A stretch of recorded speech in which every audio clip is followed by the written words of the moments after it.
Good evening, I'm Sarah Sapsanama. Let's begin with the top stories of the hour. The government declares tourism decade, but tourism businesses concerned for their investments, citing inadequate tourism infrastructures. Parliamentarians demand scrapping of party-wise civil servants union, suggests for rotational system in transfers and promotions. Russian President Vladimir Putin says Russia had no preconditions to start talks with Ukraine on a possible peace settlement. And Janakpur Puls sets up title decider against Sudur Paschim in the Nepal Premier League NPL, defeats Karnali by 2 wickets in today's qualifier to book a place in the final. The government has declared 10 years between 2023 to 2033 as tourism decade and 2025 special tourism year. However, businesses are concerned for their investments, saying the government had lacked seriousness towards infrastructure development. Nepal's tourism sector has recovered by 96% compared to pre-COVID pandemic levels, and the number of hotels and tourism infrastructure have gone up by 40%. However, the Tourism Board has said occupancy has remained relatively dismal. Business persons are concerned for their investments, saying the government has lacked proper strategy. जुन किसिमको हामीले अपेक्षा गरेको अनुसारको लगानी गरेछौं त्यो अनुसारको हामीले satisfied छैन नि त अनि व्यवसाय पनि सटिस्फाई हुनु पर्यो नि त त्यसको लागि त राज्य नै हो कि मेन राज्यले पहल गर्नु पर्यो राज्य सिरियस हुनु पर्यो राज्यले पर्यटनलाई एकदमै सिरियसली हेर्नु पर्यो ल अब यसमा के समस्या समाधान गर्नुपर्छ राज्य नै लाग्यो भने बल्ल अब यो समस्या समाधान हुन्छ. International and domestic brands have established their hotel chains in Nepal in the past few years. According to Department of Tourism, there are 212 star hotels, 132 resorts and 26 casinos in operation at the moment. 368 hotels are under the jurisdiction of provinces. There are also dozens of unregistered hotels and restaurants in operation. More than 2 trillion rupees have been invested in tourism sector, of which 241 billion rupees come from banks. म कसरी मतलब अनुभव गर्न सक्छु भने यो मार्केटमा जति होटलियरहरु जति हुनुहुन्छ नि व्यवसायी मान्छेहरु यो सबै धाराशायीमा हो यो सबै तनावमा हुनुहुन्छ उहाँहरु यस्तो कस्तो छ भने लाजले उहाँले भन्न सक्नु भएको छैन म कसरी प्रपर्टी बेचेर चाहिँ के उहाँहरु के व्यवस्था गरेर लोन मात्रै तिर्नु भएको छ. The number of 5-star hotels has reached 25. More than half a dozen other 5-star hotels are currently under construction. Occupancy in hotels in operation at the moment has struggled to exceed 50%. 60% of the total visitors that came to Nepal after coronavirus pandemic were from India. However, the number has dropped by 18% due to dilapidated road condition and aviation mishaps. Tourism businesses are concerned of being unable to clear their loan installments. Central Bank, however, says the situation is still under control. कुन क्षेत्रले राम्रो गरिरहेको छ त भनेर हेर्दाखेरि अहिले hotel क्षेत्र नै राम्रो देखिन्छ. होटल क्षेत्रको एकदमै बढेर लगानी गइराखेको छ. यो समस्या आउन नदिनको लागि पहिलो डोमेस्टिक इन्फ्रास्ट्रक्चरहरुलाई हामीले मजबुत बनाउँदै लाग्यौं भने र अन्तर्राष्ट्रिय पर्यटकहरुको लागि चाहिँ चाहिने पूर्वाधारहरु बढाउँदै लाग्यौं भने होटल क्षेत्रको सेवा र सुविधा बढ्दै जाँदाखेरिको अवस्थामा होटल क्षेत्रमा समस्या आउला जस्तो कर्जा असुलीमा लाग्छ लाग्दैन. After the government announced year 2020 would be tourism year, massive investments were made to the sector. However, COVID pandemic shattered the dreams of many and the tourism sector is still recovering. There are doubts the tourism decade will succeed as the number of Indian and Chinese visitors has been dropping in recent months. The State Affairs and Good Governance Committee under House of Representatives has begun deliberations on the amendment proposed for Federal Civil Service Act. The bill was registered at the Parliament some 9 months ago and proposes to keep civil servants away from politics. Lawmakers have suggested for provisions that stop the trend of public officials being affiliated to political parties and have demanded for the scrapping of the system of party-wise trade unions. The bill also looks to address the trend of public officials avoiding transfers or using their access to power to make transfers that favor them. They have also suggested for a rotational system for transfers and promotions. Lawmakers have also suggested for transfers after a periodic review of public officials in every 5 years. They claim such a system would lift political influences from transfers. The other issue raised by lawmakers is the appointment of government officials in constitutional bodies in reference to the majority number of former government officials being appointed to the entities. Likewise, lawmakers have also demanded to maintain the age limit of 35 years for men and 40 for women who apply for public service as opposed to the present limit of 32 for men and 37 for women. Nepal Academy of Science and Technology (NAST), which was established more than 4 decades ago, has admitted that it has not been able to make any concrete contribution to science and technology sector. Speaking on the occasion of 42nd anniversary of the organization, the Vice Chancellor Dilip Subba admitted that the institution had not been able to gain desired momentum, while the countries that began their initial steps in this sector after Nepal had achieved greater strides. He added that the limited resources had been the issue to implement the projects. Likewise, Education Minister Vidya Bhattarai also admitted that Nepal needs to invest in modern labs to foster innovation. NAST has claimed that the available funds have to be invested in building physical infrastructure rather than innovation. In the previous fiscal year, the organization had a budget of more than 480 million Nepali rupees. However, more than 220 million had to be invested in building infrastructure. On the occasion of the anniversary, NAST felicitated scientists and students who had made contribution to the science and technology sector. It is time now for our segment Public Pulse, where you text us with your opinion. Public poll. But before today's question, let's take a look at the results from yesterday's poll. Yesterday, we'd asked you what should be done to book the guilty behind the misappropriation of Tribhuvan University lands. 27% voted for option A, implement the probe committee report, 15% for C, carry out additional investigation, and 58% for C, political willpower is needed. And here's today's question: why has the Nepal Academy of Science and Technology (NAST) been weak in research works? Your options are A, lack of investments, B, weak strategy, and C, lack of scientists. The voting is on. Type NEWS, select your option A, B, or C, and send it to 34001 to share your opinion with us. We'll take a short break here. More news coming up. Welcome back. In our Public Voice segment, today we've asked in several provinces what should be done to encourage industrial villages at the local levels. Let's take a look at what they had to say.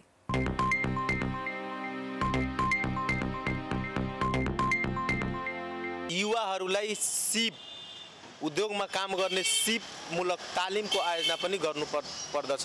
सर्वप्रथम ठाउँको व्यवस्थापन गर्नु पर्यो र पुँजी लगानीहरूको लागि चाहिँ ब्याङ्कबाट ऋणमा केही सहुलियत दिलाउनु पर्यो। 2 वर्ष होस् या 5 वर्ष होस् सहुलियत कर लिएर उद्योगीहरूलाई उद्योग लगाउनलाई प्रोत्साहन गर्नुपर्छ। विद्युतको राम्रो सुविधा हुनु पर्यो, बाटोको सुविधा हुनु पर्यो, भौतिक स्रोत साधनहरू भवनहरू बनाउनु पर्यो, जनशक्तिहरूको चाहिँ व्यवस्था गर्नु पर्यो। स्थानीय तह प्रदेश र केन्द्रीय सरकारले चाहिँ बजेटको सुनिश्चितता गर्नुपर्ने म ठान्दछु। चाहिँ तपाईको करदेखि लिएर हरेक कुरामा चाहिँ थोरै सेवा सुविधा दिएर कसरी उद्योगलाई प्रमोसन गर्ने त्यता पनि लाग्नु पर्यो। राज्यले चाहिँ प्रशस्त रूपमा बजेटहरू छुट्याएर उद्योगको प्रवर्धन गर्नुपर्छ। हाम्रो स्थानीय सरकारले पनि हेरिदिनुपर्छ जस्तो लाग्छ। स्थानीय सरकारले यसको स्पष्ट नीति लिएर आउनु पर्यो। उद्योग गर्न खोज्ने व्यक्तिहरूको लागि सहजीकरण गर्नु पर्यो। स्थानीय तहले चासो दिनु पर्यो र त्यसबाट उत्पादन भएको सामग्रीहरू बिक्री वितरण गर्नको लागि बजारको व्यवस्थापन गरिदिनु पर्यो। ठुल्ठुला उद्योग बन्द भइसक्यो सर। अब साना उद्योग चलाउने कसले हो र कहाँ हो र कसरी हो र चलाए पनि मार्केटिङ पाउँदैन, लगानी उठ्दैन।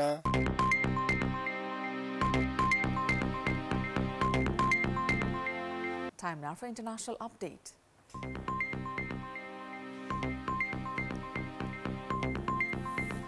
Russian President Vladimir Putin has said that Russia had no preconditions to start talks with Ukraine on a possible peace settlement. Putin said that a preliminary agreement reached between Russian and Ukrainian negotiators during the early weeks of the war at talks in Istanbul could serve as a basis for future discussions. He added the current situation on the battlefield should also be taken into account. Putin further said that if and when a deal was reached, Moscow would be ready to sign it only with the legitimate authorities of Ukraine, which for now the Kremlin considered to be the Ukrainian parliament. The Russian president said Russia was ready to conduct negotiations with Ukrainian President Volodymyr Zelensky, but the latter would need to be re-elected for Moscow to consider him a legitimate signatory to any deal. Meanwhile, a South Korean lawmaker has said at least 100 North Korean troops deployed to Russia have been killed, with another 1,000 injured in combat against Ukrainian forces in intense fighting in the Kursk region.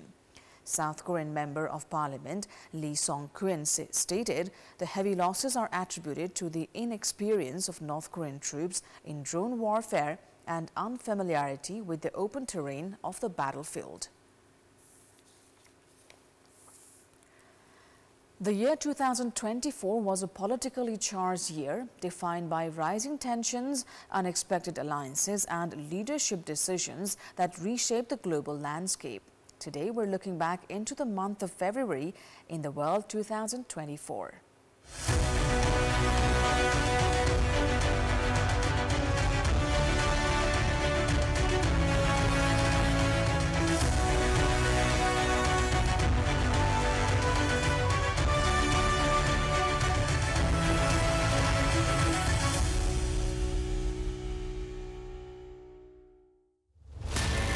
U.S. President Joe Biden on 3rd of February 2024 won the South Carolina Democratic primary, the first officially sanctioned race of the party's nominating season, with early returns showing him dominating two other candidates.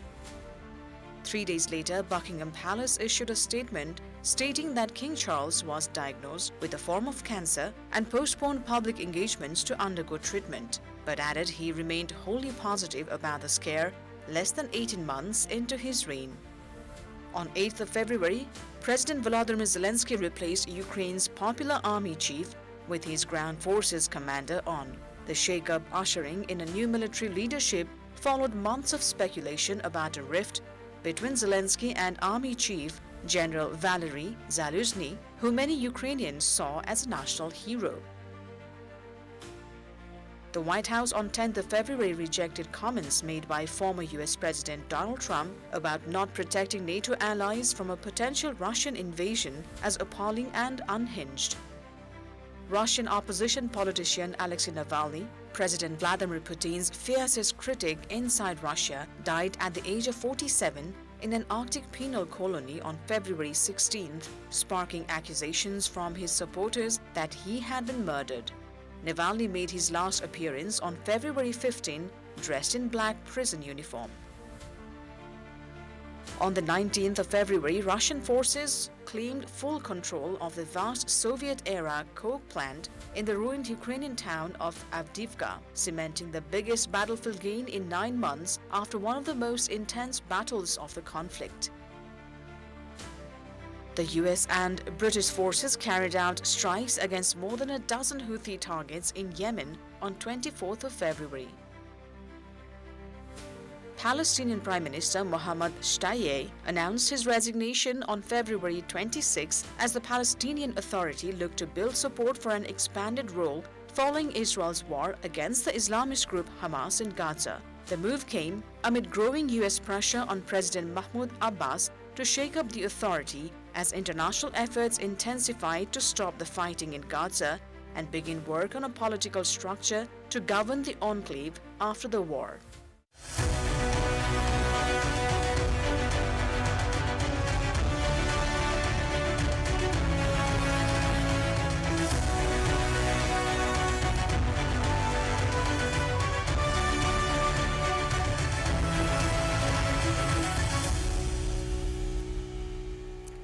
We've got more news coming up, but right now it's time for yet another short break.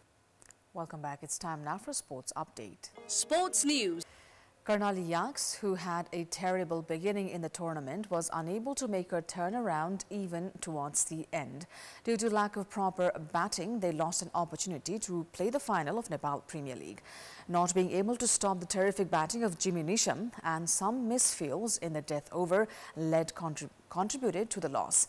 In the low-scoring thriller, Janakpur was also unable to perform well.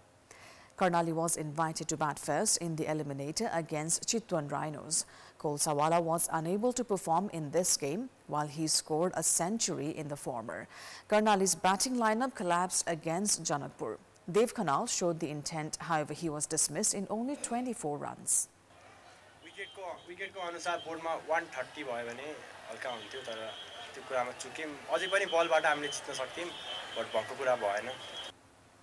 Jisan Maksud, who is performing brilliantly with the ball, was unable to perform with the bat in the entire tournament. Karnali was unable to score big after both Sishto and Jisan were dismissed with 12 runs each. Karnali, who was overwhelmed to bag a Gulshan in the auction, is disappointed as he has not been able to perform for the team. Shadwick Walton and Sompal Kami were also unable to contribute much. India's cricketing superstar Dhawan played for first four games for Karnali. Yeah, very exciting match. Went down to the wire, probably, deserving of an elimination final. I think the crowd will go home happy, and yeah, we obviously did very, very well with the ball to restrict them to 15 or 20 below par total, and then as we've seen with the wickets in this tournament, it can get a little bit difficult quite quickly. So yeah, you just have to, I suppose, try and stay calm and try and take good options. And yeah, as I said, the ending was pretty chaotic, but very, very happy to get across the line in the end.